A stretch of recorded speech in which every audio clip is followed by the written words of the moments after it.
Assalamualaikum warahmatullahi wabarakatuh.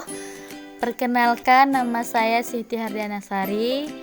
Nomor induk mahasiswa 1925003, kelas manajemen 3A, mata kuliah Statistik Bisnis 2.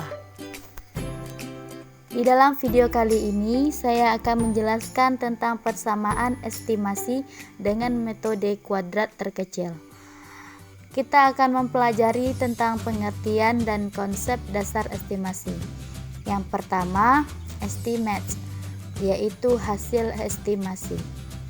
Sebuah nilai spesifik atau kuantitas dari suatu statistik, seperti nilai mean sampel, persentase sampel, dan varian sampel. Yang kedua, estimator. Setiap statistik mean sampel, persen sampel, dan varian sampel, dan lain-lainnya digunakan untuk mengestimasi sebuah parameter. Yang ketiga, estimasi. Keseluruhan proses yang menggunakan sebuah estimator untuk menghasilkan sebuah estimate dari suatu parameter. Sering kita dengar estimasi ini ketika orang membicarakan proyek atau menghitung nilai statistik pada sensus penduduk. Misalnya estimasi waktu dan biaya pengerjaan proyek. Nah, di metode yang sering digunakan dalam menyelesaikan masalah estimasi ini adalah metode kuadrat terkecil. Dari pengertian tersebut dapat disimpulkan persamaan estimasi dengan metode kuadrat terkecil. Sebuah nilai spesifik yang biasanya untuk menghitung proyek atau nilai statistik, dan menggunakan metode pendekatan garis lurus dari titik data ataupun berupa angka, yaitu mean sampel, persentase sampel. Baiklah, berikut contohnya. Nilai X 0, 7, 1,1, 3,4, dan 7. Untuk nilai Y 1, 6, 2, 3,1, 6,6.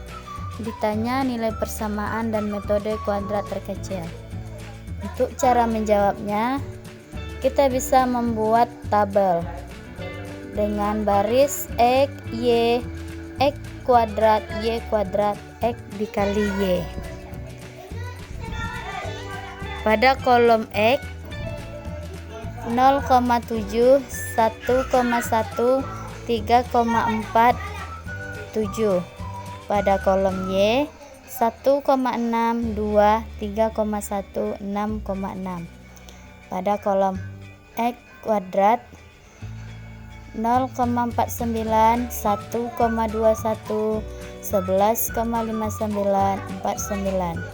Hasil dari kolom X kuadrat tersebut kita dapat mengkalikan hasil dari kolom X tersebut.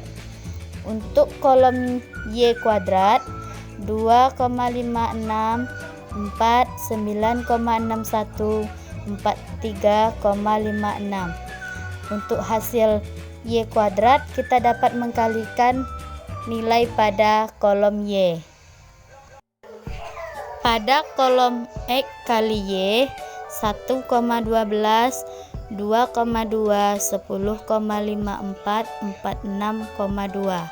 Hasil tersebut kita dapatkan dari perkalian X kali Y. Kemudian semua kolom tersebut kita jumlahkan dengan hasil kolom X 12,2, kolom Y 13,3, kolom X kuadrat 62,29, kolom Y kuadrat 59,73, dan kolom X kali Y 60,06. Berikut cara yang kita lakukan mencari nilai Y dengan rumus sigma XY dikali N dikurang sigma X dikali sigma Y dibagi sigma X kuadrat dikali N dikurang dalam kurung sigma X kuadrat. Nah, untuk hasilnya kita mendapatkan nilai Y 0,7. Kemudian untuk nilai X dengan rumus sigma X2 dikali sigma Y dikurang sigma X dikali sigma XY dibagi sigma X kuadrat dikali N dikurang dalam kurung sigma X kuadrat, dan kita mendapatkan nilai X 0,95.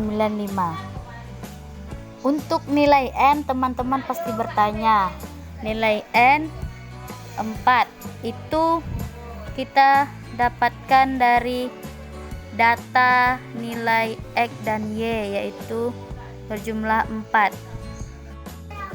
Untuk yang terakhir, kita membuat grafik garis.